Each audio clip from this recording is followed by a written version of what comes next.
Female boss ने एक young लड़के को बोला कि वो महजोंग हटा दे। उसने सोचा भी नहीं था कि जैसे ही वो गई, लड़का महजोंग को टेबल क्लॉथ में लपेटकर जोर जोर से हिलाने लग गया। पूरा 1 घंटा हिलाने के बाद जब उसने टाइल्स वापस टेबल पर रखी तो वो इतनी परफेक्ट सेट हुई थी जैसे कोई ऑटोमेटिक महजोंग टेबल ने अरेंज की हो। तभी फीमेल बॉस रेस्टरूम से बाहर आई। उसने क्यूरियोसिटी में एक सेट उठाया और ध्यान से देखा। हर एक सेट एक विनिंग हैंड निकला। तब उसको समझ आया कि ये लड़का कोई आम इंसान नहीं है, वो दुनिया के सबसे बड़े गैम्बलिंग गॉड का शिष्य था। सिर्फ 18 साल की उम्र में उसने गैम्बलिंग के सारे ट्रिक्स सीख लिए थे। वो डाइस का नंबर सिर्फ आवाज से बता सकता था और कोई भी चीटर की चालाकियां तुरंत पकड़ सकता था। लेकिन 1 साल पहले तक वो लड़का सड़क पर ठंड से मरने वाला था। जब उसने अपने मास्टर का साथ छोड़ा तो मास्टर ने उसे वार्निंग दी थी, कभी भी अपनी जिंदगी गैम्बलिंग या चीटिंग पर मत चलाना, क्योंकि जो भी इस दुनिया में आता है एक दिन उसकी हार जरूर होती है। इसलिए उसने अपनी स्किल्स का इस्तेमाल लोगों को गैम्बलिंग से छुड़ाने में लगाया, लेकिन रेगुलर इनकम न होने की वजह से उसकी हालत खराब हो गई थी। तभी फीमेल बॉस ने उसको बचा लिया। उसने उसका इलाज करवाया और अपने कैसीनो में एक अटेंडेंट की नौकरी दे दी। उसी दिन फीमेल बॉस ने सब एम्प्लॉइज की एक मीटिंग बुलाई। उसने अपनी सारी सेविंग्स निकालकर सबको इक्वली बांट दी, क्योंकि दुनिया का सबसे बड़ा गैम्बलिंग फ्रॉडस्टर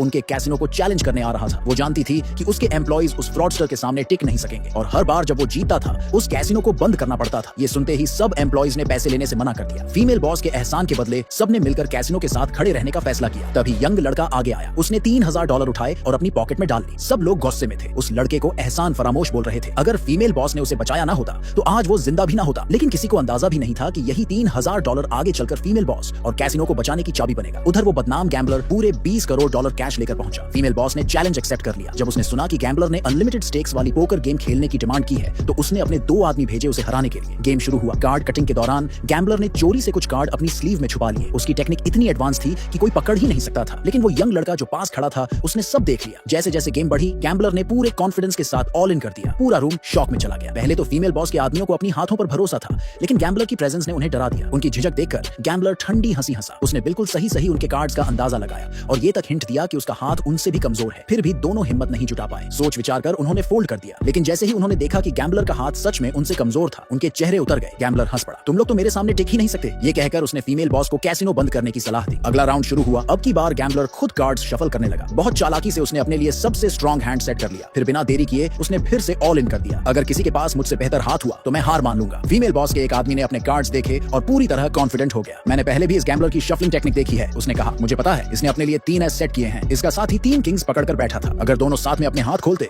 तो पक्का हारते, लेकिन अगर साथी फोल्ड कर देता और वो अकेले गैम्बलर से भिड़ता तो उसका 2-3-5 वाला हाथ 3 एस को हरा सकता था। कॉन्फिडेंस में आकर उसने ऑल इन कर दिया। लेकिन तभी गैम्बलर ने चोरी से अपने कार्ड्स बदल दिए। किसी को कुछ पता नहीं चला सिवाय उस यंग लड़के के। जब आखिर में गैम्बलर ने अपने नए कार्ड्स दिखाए, सिर्फ एक पेयर ऑफ एस। दोनों आदमी हक्के बक्के रह गए। गैम्बलर अकड़कर फीमेल बॉस के पास गया और बोला, कल सुबह तक कैसीनो बंद कर दो। फिर वो अपने जीते हुए पैसे उठाने लगा। लेकिन तभी वो यंग लड़का पहली बार बोला। उसने ठंडे लहजे में कहा, एक आखिरी गेम मैं खेलूंगा तुम्हारे साथ।